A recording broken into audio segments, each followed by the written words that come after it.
সম্পূর্ণ নিরামিষি মৌরি পটল এই নতুন পটল দিয়ে এভাবে বানিয়ে নিলে খেতে কিন্তু দুর্দান্ত লাগে। গরম গরম ভাতের সাথে কিংবা রুটি পরোটা যে কোনো কিছুর সাথেই অসাধারণ খেতে লাগে।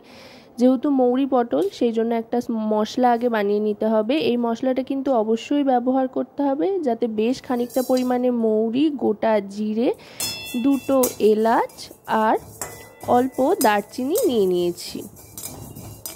এবার এটা খালি খোলায় ভালো করে ভেজে নেব। যখন একটা বেশ ভাজা ভাজা মশলার গন্ধ আসতে আরম্ভ করবে মৌরি, দারচিনি, এলাচ থেকে, জিরে থেকে, তখন এটা নামিয়ে নেব। খুব বেশি কড়া ভাজা করবার কিন্তু প্রয়োজন নেই। একটা সুন্দর গন্ধ আসা পর্যন্ত মিডিয়াম ফ্লেমে ভেজে গুঁড়িয়ে নিতে হবে। এবার কড়াইতে সাদা তেল গরম করে দিয়ে দিচ্ছি লম্বা লম্বা করে কেটে রাখা আলুর টুকরোগুলো। আলুর টুকরোগুলো ভালো করে ভেজে নিতে হবে। আলুগুলো কিন্তু এভাবেই লম্বা লম্বা করে কেটে নেবেন, আর একটু মোটা মোটা করে কেটে নেবেন, তাতে দেখতেও বেশ ভালো লাগবে আর খেতেও কিন্তু অসাধারণ হয়। সম্পূর্ণ নিরামিষই হলেও কিন্তু দারুণ লাগে। নিরামিষি দিনে কিন্তু আপনারা এই রেসিপিটা বাড়িতে বানিয়ে নিতে পারেন, খেতে কিন্তু খুব ভালো লাগে। আর মৌরির ফ্লেভারটা কিন্তু এই রেসিপির একটা দারুণ ব্যাপার বলতে পারেন। আলুগুলো ভাজা হয়ে গিয়েছে, আলুটা তুলে নেওয়ার পর এবার দিয়ে দিচ্ছি পটলের টুকরোগুলো। পটলটাও একইভাবে লম্বা লম্বা করে কেটে নিয়েছি। সাধারণত পটল ভাজা আমরা যেভাবে কেটে নিই সেভাবেই পটলগুলো কেটে নেওয়া হয়েছে। এবার পটলটাকে ভালো করে ভেজে নিতে হবে। অবশ্যই কিন্তু এই রেসিপিটা বানানোর সময় আগে আলুগুলো ভেজে নিয়ে তারপরেই পটলটা দেবেন, কারণ পটল ভাজার পর কিন্তু তেল একেবারেই টেনে নেবে পটল, সেই জন্য পটলটা পরে ভাজলেই সুবিধা হবে। দেখুন পটলগুলো কিন্তু একেবারে নরম হয়ে এসছে, ভাজা হয়ে গিয়েছে। এবার পটলগুলো আস্তে আস্তে তুলে নিচ্ছি। পটল ভাজা হয়ে যাওয়ার পর কড়াইতে কিন্তু আরও খানিকটা তেল অ্যাড করতে হবে। দেখুন একদম কিন্তু তেল সবটাই পটল ভাজতে লেগে গিয়েছে। আরও খানিকটা সাদা তেল অ্যাড করে নিচ্ছি। অ্যাড করে নেওয়ার পর এবার ফোড়ন হিসেবে দিয়ে দিচ্ছি সাদা জিরে। জিরে দেওয়ার পর এবার আদা আর টমেটো বাটা দিয়ে দিচ্ছি। এখানে দুটো মাঝারি সাইজের টমেটো বেটে নিয়েছি আর তার সাথে 1/2 ইঞ্চি পরিমাণে আদা দিয়ে দিয়েছি। আদা আর টমেটোটা কষাতে কষাতে দিয়ে দিচ্ছি কয়েকটা চেরা কাঁচা লঙ্কা। তারপর দিয়ে দিচ্ছি পরিমাণ মতো নুন।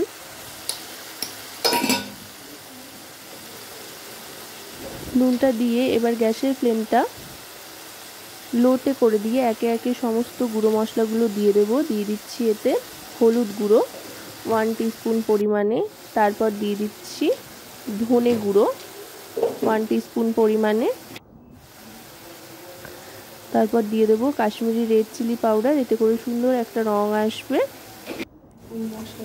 এবার গুঁড়ো মশলাটার সাথে আরও খানিকক্ষণ টমেটো আর আদা বাটাটাকে কষিয়ে নেব মশলাটা তেল ছাড়া পর্যন্ত। মশলা থেকে তেল ছাড়তে আরম্ভ করলে যেই মশলাটা তৈরি করে রেখেছিলাম মৌরি, জিরে, এলাচ আর দারচিনি দিয়ে, সেটা খানিকটা দিয়ে দিলাম। পুরোটাই এখন দিচ্ছি না, খানিকটা দিলাম, বাকিটা আবার পরে দেব।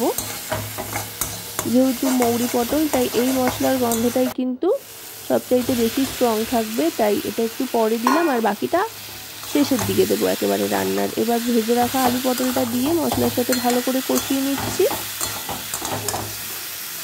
এই সময় কিন্তু গ্যাসের ফ্লেমটা লোতেই রাখতে হবে, যেহেতু দেখুন একেবারেই শুকিয়ে গিয়েছে।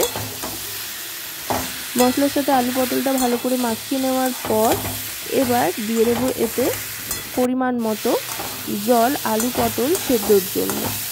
যেহেতু ভালো করে আলু পটল ভাজা ভাজা হয়ে গিয়েছে তাই খুব একটা বেশি জল দিতে লাগবে না সেদ্ধর জন্য, আর বেশি সময়ও লাগবে না সেদ্ধ হতে। 1/2 বাটি মতো জল দিয়ে দিলাম। এবার সবটা একধার করে নিয়ে গ্যাসের ফ্লেমটা মিডিয়াম টু লোতে রেখে ঢাকনা চাপা দিয়ে দেব সেদ্ধর জন্য। মোটামুটি 2 থেকে 2.5 মিনিট ঢাকনা চাপা দিয়ে রাখলেই হবে। 2 থেকে 2.5 মিনিট বাদে ঢাকনাটা সরিয়ে নেব। সরিয়ে নিয়ে একবার একটু চেক করে নেব আলু পটলটা ঠিকঠাক সেদ্ধ হয়েছে কিনা। তারপর পরিমাণ মতো চিনি দেব। চিনিটা অপশনাল, আপনারা না চাইলে নাও দিতে পারেন, তবে দিলে কিন্তু স্বাদে খুব সুন্দর একটা ব্যালেন্স আসে। আর যেহেতু নিরামিষিভাবে বানাচ্ছি, সম্পূর্ণ নিরামিষি, তাই নিরামিষি রান্না একটু মিষ্টি মিষ্টি হলে কিন্তু ভালো লাগে। চিনিটা দিয়ে দিলাম। আশা করব রেসিপিটি আপনাদের ভালো লাগবে। ভালো লাগলে অবশ্যই রান্নাবাটি চ্যানেলটিকে সাবস্ক্রাইব করে লাইক শেয়ার কমেন্টের মাধ্যমে আমাদের পাশে থাকবেন, আর পাশে থাকা বেল আইকনটি অন করে দেবেন সবার আগে সমস্ত রকম নতুন রান্নার নোটিফিকেশান পাওয়ার জন্য। এবার মৌরি, জিরে আর যে এলাচ দারচিনির মশলাটা ছিল বাকিটা দিয়ে দিলাম। দিয়ে ভালো করে মিশিয়ে নেব। মিশিয়ে নিয়ে লো ফ্লেমে একবার একটু ফুটিয়ে নিয়ে 1 মিনিট মতো স্ট্যান্ডিং টাইমে রেখে তারপরে গরম গরম সার্ভ করে দেব খাওয়ার জন্য। তো আজকের এই রেসিপি কেমন লাগলো অবশ্যই জানাবেন।